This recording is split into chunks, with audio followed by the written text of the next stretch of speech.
Spina bifida, or its most severe form, myelomeningocele, is the most common central nervous system or neurologic birth defect in the world. Myelomeningocele is a defect in the spine. It's failure of the spinal cord to close. The spinal cord, or the neural tube as the embryologists say, forms very early in gestation, certainly before 8 weeks gestation.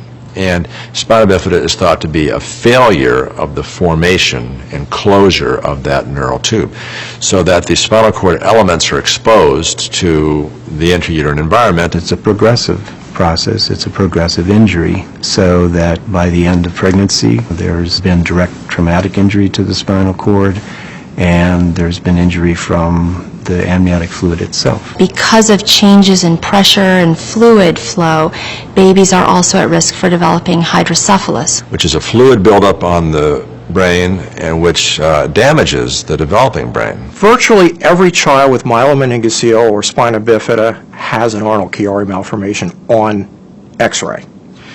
And what it is that the back part of the brain, called the cerebellum, that has a lot to do with control of motor movements, is wedged down into your neck. The cerebral spinal fluid that cushions the brain and cushions the spinal cord leaks out through the back through the open spina bifida defect. That leads to the back part of the brain getting sumped down into the upper part of the spinal canal. That in turn can block the circulation of cerebral spinal fluid in the brain, because the fluid is produced in the brain and then there's no way for it to circulate beyond that blockage point. So if there's a blockage in the flow of that fluid, then the water builds up inside the ventricle. So you've probably heard the term water on the brain. The water isn't on the brain, it's inside the brain. If you don't treat that, then you end up with a massively enlarged head, you die, or you end up with severe mental retardation.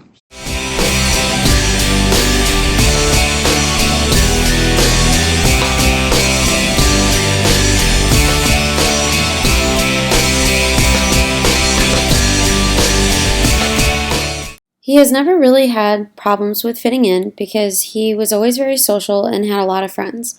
It is still the same as he's gotten older, it's just the normal teenage drama that he has to deal with. He's had to have at least one surgery every year since 6th grade. Emergency surgeries kept him out of school for at least a month, and maybe more. When they had to do a major surgery to put a metal rod in his back, it took 3 months for him to recover. Luckily, it was in the summertime, so he didn't have to miss any school, but he did struggle with the transition for about a year after going back to school. He is really behind in school because of all these surgeries. He has had several surgeries on his head and fluid buildup in his brain that has caused him to be slightly mentally delayed. He also has to go to the nurse twice a day to use a catheter to empty his bladder, which tends to take about 15 minutes every time. He is unable to change the schedule for that, so he has to miss class in order to do this.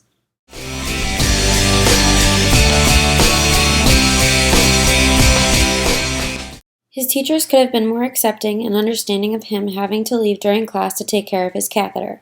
A lot of times they would ask him to wait until lunch or go during breaks, but he physically can't wait.